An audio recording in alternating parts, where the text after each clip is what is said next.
If you're not an expert in that, then don't speak about it. The people of usul used to say, if you don't know usul of fiqh, don't talk about fiqh, period.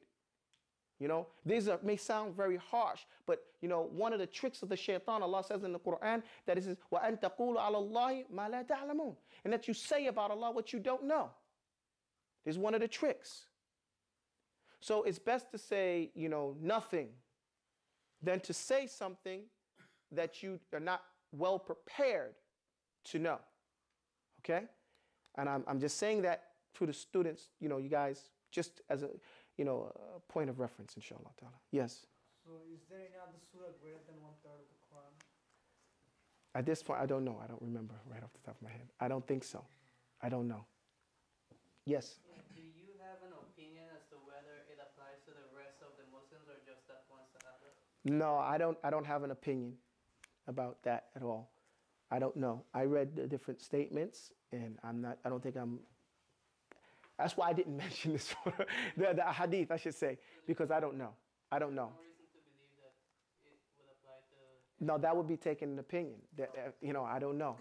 You know, maybe the sheikh he. Based on just the hadith alone, the language of the hadith. I don't know. I don't know. I personally don't worry about those types of things. Personally, I don't worry about those because there's a lot of times people try to get into Jannah through the back door. Okay, you know, and there's a lot more clearer ways of getting into the paradise. You know, go make Hajj. Okay, pray your salawat, your khamsa. You know, make a lot of money so you can pay zakat. Marry a lot of women and have a lot of children.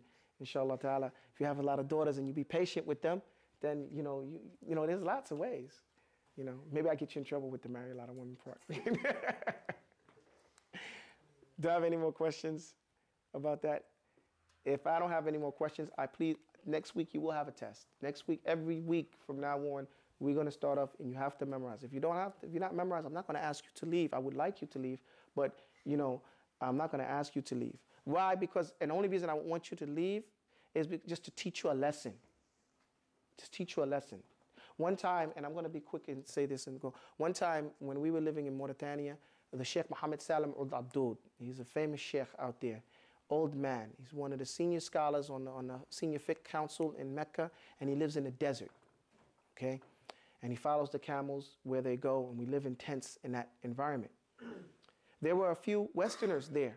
So his wife, she's an elder lady too, she was making, and we're building from fire outside. We're building from a fire. Anybody knows, in West Africa, you have more of a beautiful life, outdoor life. So we're eating from outside fire and booba tanks and stuff like that. She was making the dinner for the Westerners, okay, from her own hand, from her own money, her making the rice, and we have this stuff called mutagawda and stuff like that. And some of the Westerners, a lot of them actually, were taking the food and tossing it into the dirt because they were not accustomed to the coarseness of the meal, okay? Because it's a little bit of water, a lot of oil. You know, the rice, if you eat chebjan, chebyap, or mafi, or something like that, it's better when you get it from the Africans, but when the Arabs make it, it's not as good, you know, from them. But she was doing the best she could. And when she noticed that, and this has a lot of harm too, because when you put meat into the ground, the animals come and eat that. If the animals eat meat, they get sick. You can't eat those animals, okay? Those animals that eat meat. You're supposed to lay it out, pick the meat out and stuff like that. But anyway, they were doing this, and she realized it, and she started to cry. She got very upset that she's spending her own money trying to give to the people, and they're not appreciating it. So the sheikh came out to us one day, and he gave us a lesson on gratitude, just being grateful and gracious to what we get, and learning how to accept and being patient with the coarseness of your teachers and dealing with that. If it is that you truly come to learn, and I say the same thing to you guys here, be patient with some of the coarseness that I have myself. It's not for any other reason except for that the sincere desire to get you guys to learn and know that I can't force you to learn. You have to force yourself to learn. Okay? And there's never a big thing about being too old or being too busy. Okay? It's never such a thing like that. It's a thing of desire.